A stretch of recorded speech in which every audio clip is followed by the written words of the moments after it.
All right, here we go. Next day, coming over here to check out the load.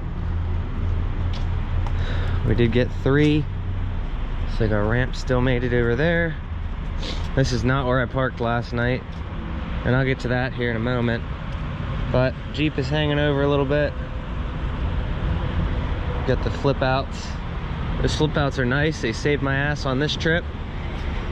So there we go. Everything good. I'm loving this old Porsche. Loving it. So there's the load. The Jeep's the heaviest part, so I put that on the back backwards. And you guys can see there's like no squat on the truck at all. I didn't even have to readjust the airbags. So no squat. I'm almost out of fuel, and the next fuel station that has fuel for like a moderately decent price, which is down in Ashland, as I always do, I don't know if I'm gonna make it to 72 miles away, but the thing says I only have 80 miles left, and usually when it says that, it's always wrong. So I'm hoping that I got lucky and there was some in the tank last night and it drained. Oh, I need to also get a scale ticket today to see what I actually weigh, but I know I'm under 26 because these apparently are really, really light, and then these are also really light. So I definitely think we're good. This thing is so low that the tires actually touch here, and that's because of how it's been sitting for like 20 years, the guy said. So I actually had to take this part of the strap, the hook, and run it along the inside because these wouldn't actually clear on the front and the back. So that's basically how we did that. Yeah, this work order also, this is the one, the guy actually canceled it, and I think it was because he didn't think that we were gonna get there in time, but we did. So I need to call him today and let him know, hey, I got your car.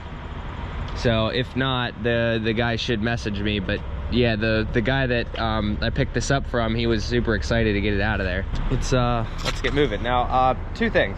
Remember you guys said, hey, did you wake up to a dead battery at one point? And I said no. Apparently Dodge, in their infinite wisdom, which I'll give them to this. So this here, you guys see how that stays on?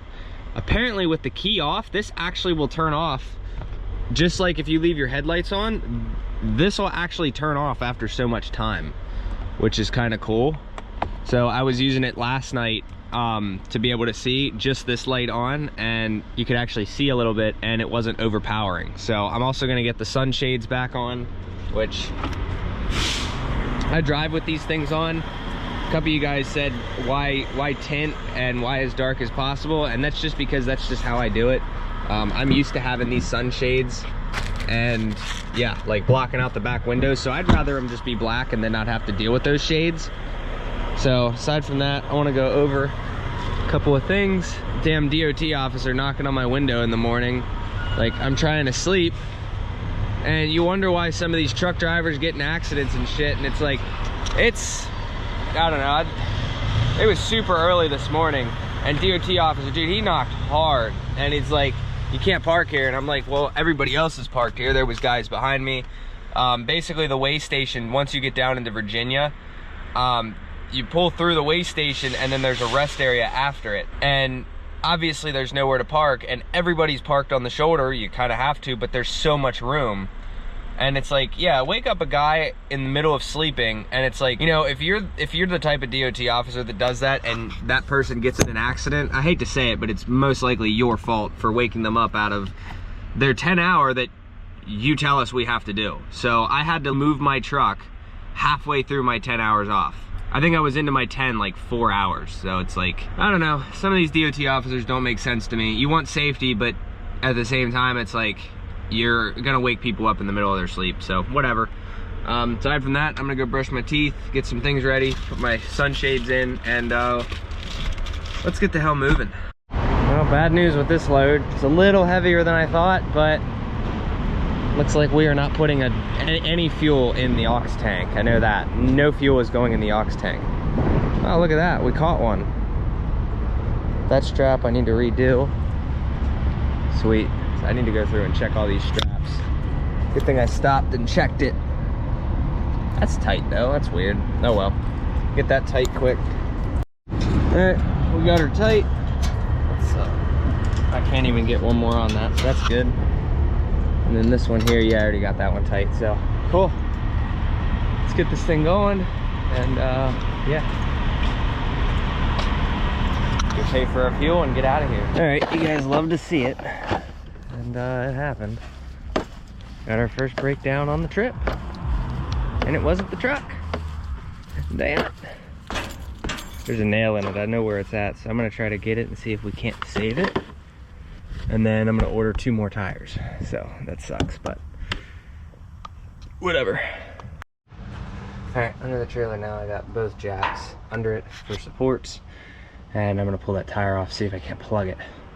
So there was a staple or something in that tire. All right, right there, you guys can see it. There is, I don't know what that is, to tell you the truth, but let's pull it out and see what we're getting into. Piece of a rusty razor blade right there. So we'll see if we can plug it. If not, screw it, we'll get another one. All right, getting this back on. I'm gonna check all the tire pressures while we're at it, but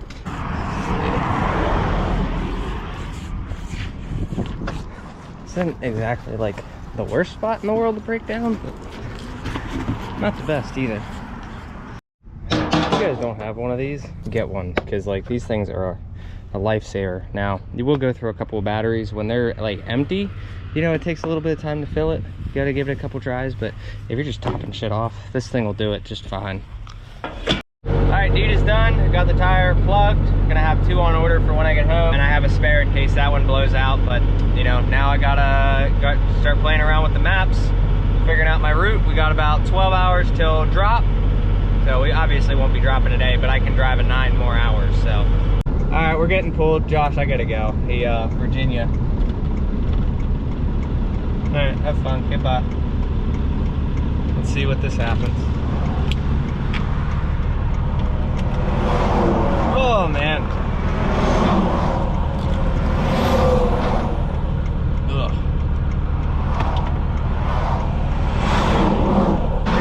Good, you? Here, let me put that window up so I can actually hear you.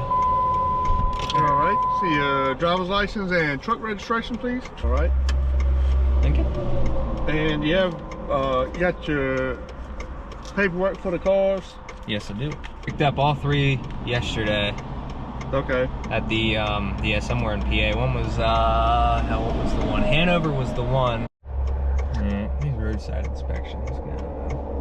Not my favorite thing in the world, but I guess keep all your paperwork in line. We'll see how this one goes. But I got 2 CSA stickers on here, so hopefully that helps out. Not to mention we're just back yesterday, so the logbook looks a little weird, but all right, well, I'm hoping for some good news. He's checking shit out back there, so whew. Apparently there's a VIN tag on this trailer that I never saw that says 18,000, and I don't know why it would say 18,000 considering it be a 21K trailer, so I need to get that off of there. That's oof. All right, so he did a level 1, or no, not level 1, duh. I'm so used to getting level 1s. He did a level 3, we passed. So being polite and courteous. See, this is why I like the East Coast. Yes, they kind of hassle you a little bit, you know, they'll get you, but a lot of these guys are pretty friendly out here. Out west, you know, Tennessee and Idaho and Wisconsin, and yeah, I don't like going out there anymore, but yeah, so we're good. So let's keep rolling. That was like 40 minutes sitting there on the side of the highway, but we'll get it. All right, so we just picked up a wheel and tire for a spare. Unfortunately, I don't need the tire that's on it, but I do need the spare wheel. So that's great. Got some Burger King. We're gonna get rolling. We got about 9 hours left. Today's been dragging just because of the fact that like we had the flat tire, I got a DOT inspection. That right there was 2 hours of my day just gone. So now I gotta drive a lot tonight because of that. But you know what? Let's see, how much? I have 5.5 hours of drive time left. So let's get it done. I wanna drop all 3 tomorrow. So let's see if that's possible. All right, so it really sucks on this trip not being able to fill the auxiliary tank just because of the weight that I am at. So filling up the 35 gallons that I have, at least this says, let's see how many.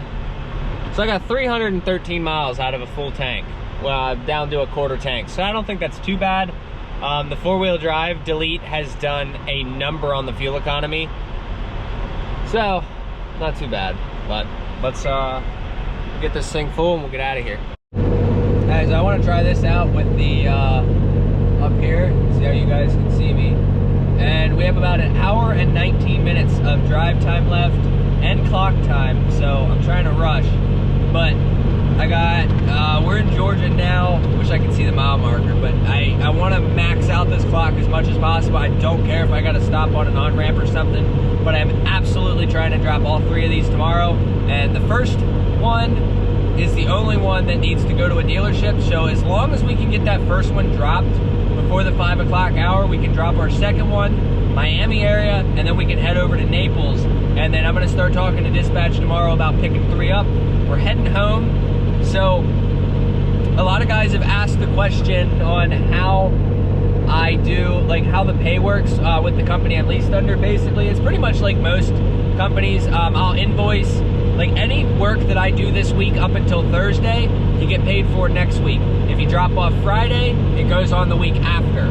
So basically it's a Friday to Thursday pay. Used to be that, you know, if you get cash, you could keep it, you know, take your, you know, the percentage and turn it in and everything. But now everything's all changed up. So that's basically how it is.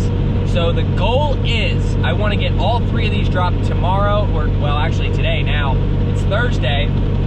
Drop all 3 of these. I'll get paid after like the percentages and the like it should be right around like $2,400 will go to me, which isn't all that great, but it's a starter. So then the week after that, I'm gonna try to have 3 booked up. I want to drop 3 on Sunday, and then I want to stay home for that day. I have something to do on Monday, and then I'm gonna pick up 3 more on that Tuesday and drop another 3 on Wednesday. So then I should get basically 6 loads will go on the following week, and then I want to do that one more time and try to see if I can't keep that schedule going for a little bit. It's gonna suck because I'm only gonna get 1 day at home time for a while, but that's just how I'm gonna have to do it to recoup some of the money that I did lose on taking that time off. Don't get me wrong, the family time's great and all that, but like I said, I got that huge payment coming up in December, about $12,000 gonna go out the door, and I spent about $10,500 just getting the equipment back up and going, and I still gotta buy tires. Let's just keep the motivation going, let's keep the progress going, keep making money, and we're gonna go from there. So, like I said, we got about an hour and 15 minutes to go. Cruising through Georgia, we're on mile marker 76. So we should absolutely, at the bare minimum, be able to get to the bottom of Georgia by the end of this clock. So, let's get it, let's keep going. Yeah. How good is that? We got 1 breakdown fixed today, and we got through a level 3 inspection, which level 3 is not all that hard, but it did take him 40 minutes to go through everything, looking over the equipment. So let's just keep going.